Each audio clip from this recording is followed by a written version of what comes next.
Y'all, we got a special guest at the table, on the stage. It seems like they know who it is. They know what's up. They know what's up. The only quarterback taken #1 in this franchise's history, Cam Ward, y'all. Yes, sir. We already got the shirts. I love Cam Ward. What's going on, man? How are you? I'm doing good. Landing here this morning, but you know, I've been loving it. I'm glad I'm here.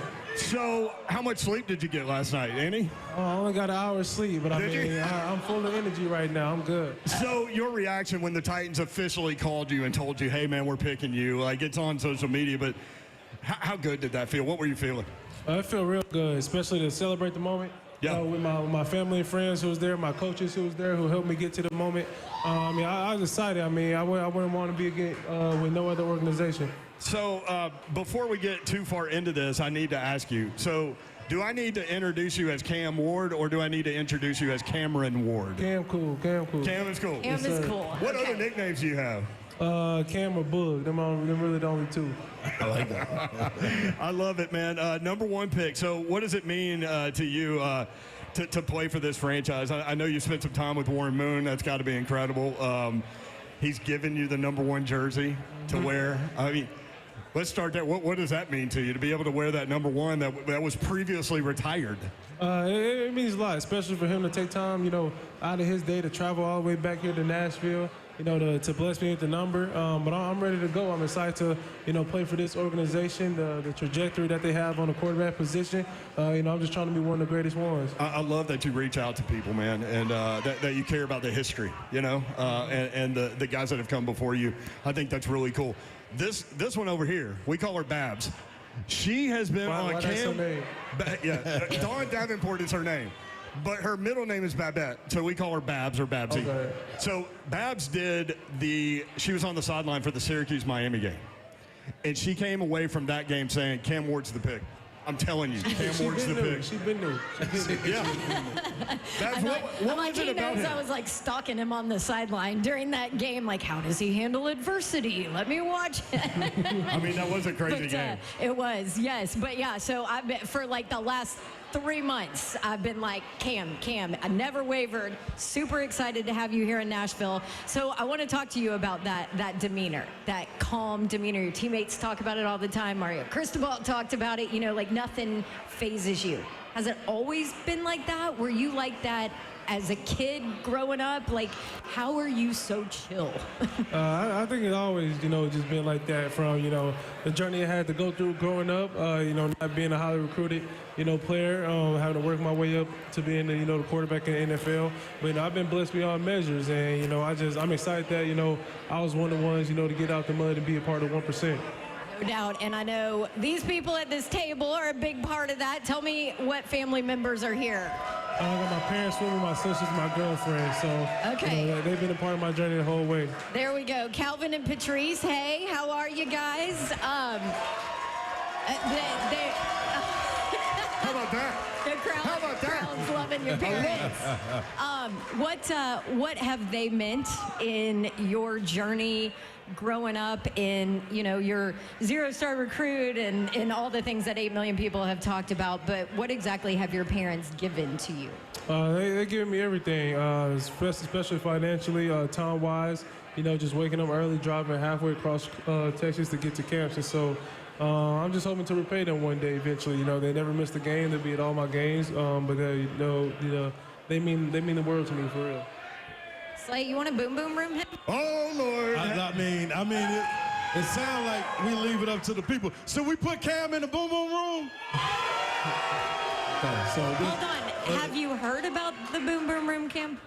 Nah, but I'm open to it. I like that. Okay, so this how we're going to jump in this thing, Cam. Now, the boom boom room, we go into the boom boom room, the door's locked behind us. The only way you can get out is if I open the door.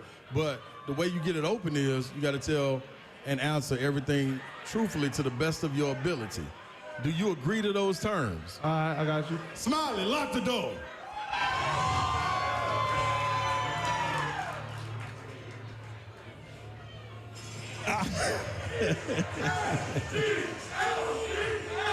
Well, first of all, Hang on.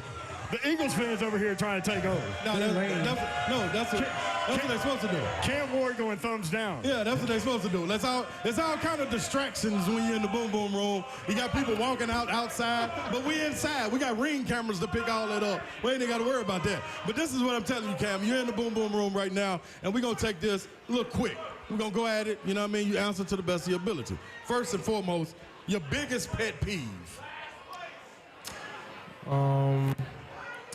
Inconsistency. Inconsistency. I like that a lot. Hell yeah. I like that a lot. What's not to like about that answer? Yeah. Okay, so next, your guilty pleasure. For example, I need one when you were younger and one now. Me, for example, my guilty pleasure when I was little, I used to sneak into the cabinet in my grandma's house and drink some syrup late at night, hold it in my jaws, and then go lay back down and let syrup trickle down my throat. You know what I'm saying? But What about that was smelling me. nail polish? Yeah, that was see, Babs, you're giving up too much of these Sorry, guilty okay. pleasures. This is when I was little. You know what I mean? This is why I'm built like this. But Cam, what's your guilty pleasures when you were little and one now? They've actually stayed the same. Okay. And it was always eating my mama's leftovers. Mama's leftovers. Did mama know you was getting them though? Yeah, like Okay. last week, actually wasn't me, but it ended up being my dog ate the leftovers. He jumped on the counter, grabbed it, but she blamed me because I used to do it so much. That's real. And you accepted that no. responsibility. That's what's up. Don't blame the dog. It's on Cam. Is there anything specific from Mom that you enjoyed the most? Man, all her cooking. She got that southern cooking. It's all Yeah. good. Oh, you right at home, man. You're going to fit in well. All right, now, give me 5 people, dead or alive, that you could have dinner with and you're soaking up game. You're able to ask them questions and you're just being a sponge right there. 5 people, dead or alive, doesn't matter. I would say 1 would be Kobe. 2, I'll have to say Steve McNair. 3, I'll probably say Martin Lawrence. Marty Marr. Come on, That's a man. good one. Come on, man. Literally, Come that's on, his man. guy right there. Come on, that's what I'm talking about, Cam. You doing all right right now, man. That's 3. Give me 2 more. 4th one, there's a lot of people on this list, man. But you only got 5. Dang. We had to set another dinner for the next 5, but Got to. these 5. Let me see. I'll probably say Will Smith. I'll probably say Yeah, him. like that. And then 5th. See, that's why it's the boom boom room. It get a little hard in there. You don't never know what's going on. You got to be able to get out, though. You need a good 5th one now. 5th one, he gotta be elite. Let me see. Got to be elite. I like that. You got an elite dinner going on. Let's go. I was a big basketball guy growing up, so I'm gonna see how it was back in his day. I'm gonna go old school. I'm gonna go Larry Bird. I like that. I like that a lot. I like that a lot. So this is my next question now for that one. And we're going to get you out of here. I got 2 more. We're going to get you on out of here. Football aside, because you was the #1 pick, that means he is the best player in the world right now. Understand that. Okay, that's football. Basketball and baseball, if you had to rank them, which would rank ahead of the other, and could you have gone pro in those? I'll put basketball ahead of baseball. If I was to go pro in one of them, I think I would last longer in baseball. Okay. So would you? But if you in basketball, you need a big man. You throw it down to your boy. I'll get in there. Get a little. Show me a little something. Okay, that's all I was saying. All right. Last one, Cam. I'm gonna let you out of the boom boom room. You've done a terrific job. How y'all think you're doing in the boom boom room? Solid. I like it. Who or what gives you the motivation to meet your goals? I'll say myself. I had this dream since I was a little kid. I've always put that expectation on myself. But I pray about it every night. I'm blessed, and I'll say myself for sure. Love that. Soundtrack to your life. You got 3 songs or artists that can make the soundtrack to your life to get you out of the boom boom room. Who is on that soundtrack? 3 artists. I'm gonna go Rod Wave for 1. My second one, I'll probably do J. Cole. And then my 3rd one, it's a lot of good ones right there. In the home of the music. I'll probably say Kodak Black. I like that. There it is, man. Give him a round of applause. Smile and let him out of the boom boom room.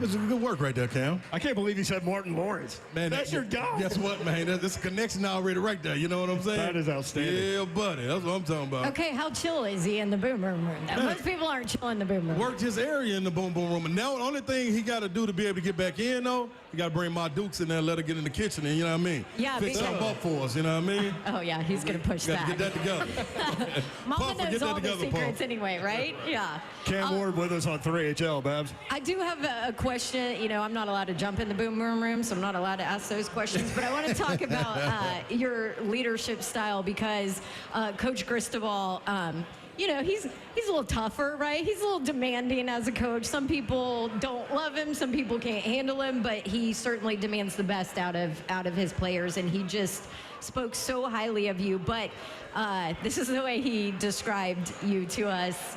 He's a demanding SOB, but he demands as much or more from himself like no other. He just wants to win. The real good ones are uncomfortable to be around sometimes because they're restless. They don't care about anything but winning.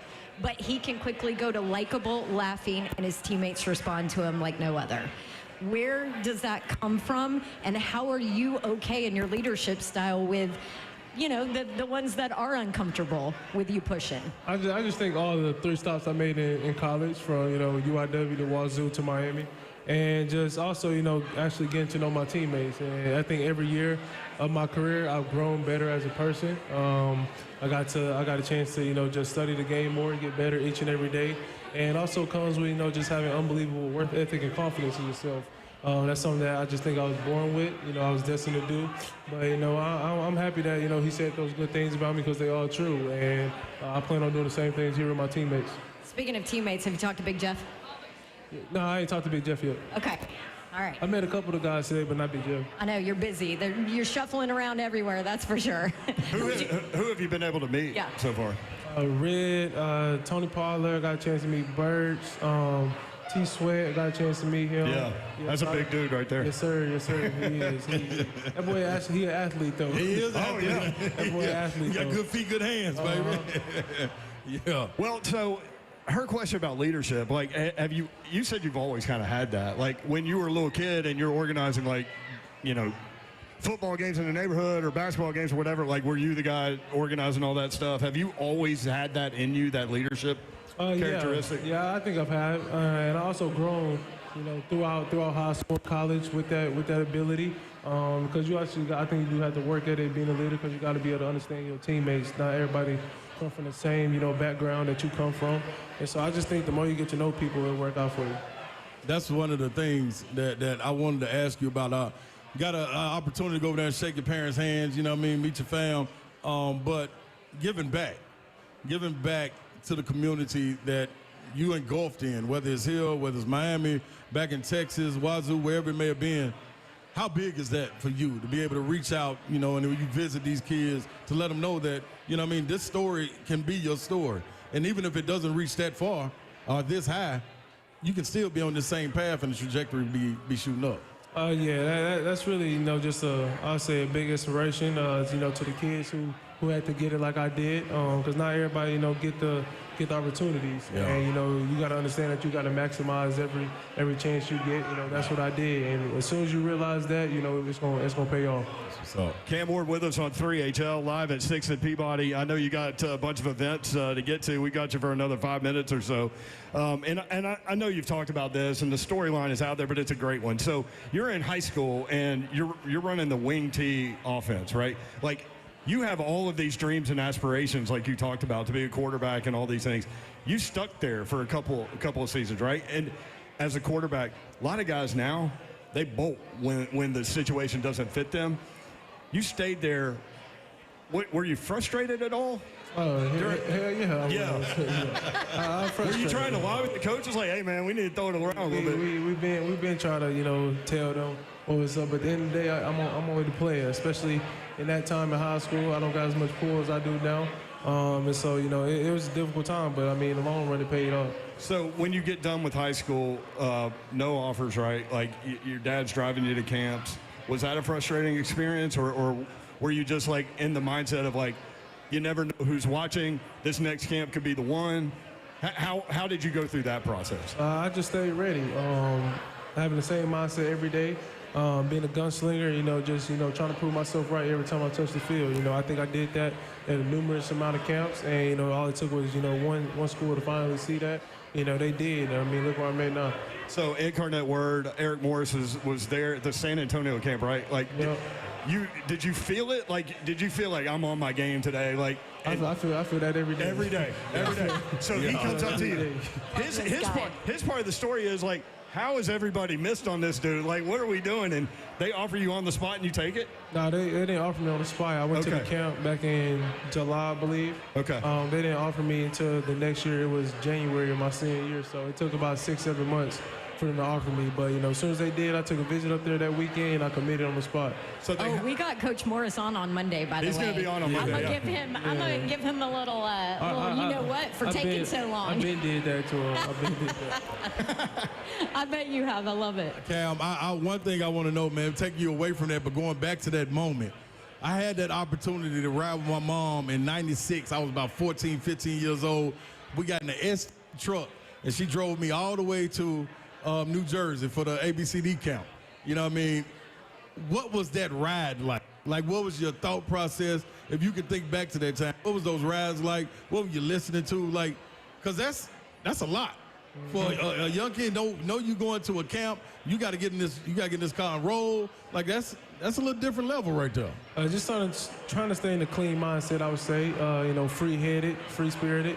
And like I said, like, you really never know who's watching. Yeah. Whether it's a Power 5 school or, it could be a D3 school. Especially nowadays, you hit that portal, you can always work yourself up. So you just got to, have a, ability to be confident, even when you're not confident. So you just got to be able to take over. So you take over at Incarnate Word. They had a returning quarterback that was very successful. You end up winning that job. You follow your coach to Washington State. Success there. Did you think about going pro at that point? Yeah, I thought about going pro my first year at Wazoo. At Wazoo? Why did you not do it? Well, I thought I was ready. The biggest reason why is just what the draft grade that I was getting at the time. Okay. It's more day 2, day 3.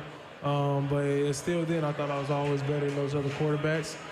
It's just the record, I think, played a factor in it. And then also, a lot of people not staying up till 1, 2 a.m. watching our games. That's a real like thing. that. Yeah. And so I think a lot of things played a part. But it worked out, and I made a big time decision about going to Miami. So you go to Miami. I think you posted that you were going to go to the draft or something, right? Or somebody posted it, and then Coach Cristobal was like, "Hang on." I got some Hold funny. on. Yeah. Why Miami? What was it about Miami? I just think the team they had, I think the process that I went through was real good because I took my time. I didn't let no school rush me, and I really looked at the team. I looked at the offensive line they had, the receiving core they had, and they literally returned everybody. I was the only new piece. And so, I knew it would work out there. I had a good head coach, a good OC, and they put the ball in my hands. Cam Moore with us on 3HL. Yeah, man. I got a young fella I mentored to play with you, man. So he talked real high of you, Isaiah Horton. Yes, sir. That's my young fella, man. So I'm glad you got down there and fed him, man, because he was starving, boy. Yes, sir. Yes, sir. That's good work, man. No doubt. So before we kind of jump in a little bit of ball talk, what do you do for fun? I don't know. I go fishing. I play the game, and I just watch film. So that's fun to me. There you go. I'll tell you this, Every man. Titans fan loves that. People move here because of the fishing. There are a lot of lakes around, man. You're gonna find some spots. That's for sure. Yes, sir. All right, so Tennessee Titans. 3 wins, obviously, last year. You got a lot of hungry guys in that locker room ready to win. What do you bring to the table for these guys? I just think my mindset is the biggest aspect that I bring to the table. I'm a person who wants to win every game if they can. I know it's going to be adversity at the end of the day. You're not going to be able to win every game in the NFL. You play against the best of the best week in, week out. And so, we just got to have, elite communication in the locker room, and I think we're going to be able to get a lot more wins this year. Got some holes that this franchise looking to fill throughout this draft. Obviously, a second-round pick tonight. You nudge Borgonzi or anybody and say, hey, you know who's sitting there for that pick for us? He know who I want. Okay. I've been on him. He know who I want. Everybody know who I want. Who's that? I want my receivers. I want Repo. There you That's go. big. Dude. That's heavy rail. Hey, you want to talk about a story, too? Restrepo's got one, too. Just fighting and clawing adversity his whole life, too, right? Yes, man. Like he's somebody who had to get out the mud as well. He wasn't that highly recruited. Even to this day, they're still looking down on him. But he's one of the best route runners in this draft. Wow, I love that. We got some quotes from our guy Justin Mello with Titan Size. He talked to Restrepo, and Restrepo said this about you, quote, "You'd be in the huddle thanking the Lord that he's touching the ball every play. He's just an absolute game changer as an athlete. The game never felt over because we had Cam under center." Yes, sir. That's elite, man. I appreciate that shit. I mean, y'all played some wild games, including the one that she was at, but no matter what was going on, you always had your eye on what you were doing in the moment, right? It's you just gotta be a control what you can control. I mean, as long as your guys in the huddle got faith they can win the game, you always got a chance. Kyle Williams said this. He comes off a little nonchalant, but that's just a testament to how confident he is in his game and in his preparation. Yeah, I appreciate that, K-Dub. He's one of the receivers I'm hoping we get in this draft class as well. He can play. He's an elite route runner. I got a chance to play with him for a year at Wazoo. But, I mean, that guy, he's special. He's a big reason why I'm here, and I'm hoping I can team up with him as well. Samuel Brown Jr. said this. He knows how to demand greatness out of you while still being a respectful teammate. I love that quote. He just knows how to push the right buttons to get the best out of you. Yes, sir. And Sam's one of those guys who's crazy fast. He don't get the credit, that he's getting in this draft class. But the right team who chooses him, they're gonna make sure they got what they get out of him. So if it was one thing that you could say to these Titans fans that been down through it, stayed down 10 toes, feeling what the Titans big blue is, when you think about tighten up, you get this right here. What would you tell these fans to look forward to, Cam? And pull up every Sunday to Nissan and to new stadium. Once we in there, we're gonna have it rocking. It's always gonna be tighten up. Y'all heard it, baby. Ladies and gentlemen, the #1 pick, your quarterback, Cam Ward. Appreciate it.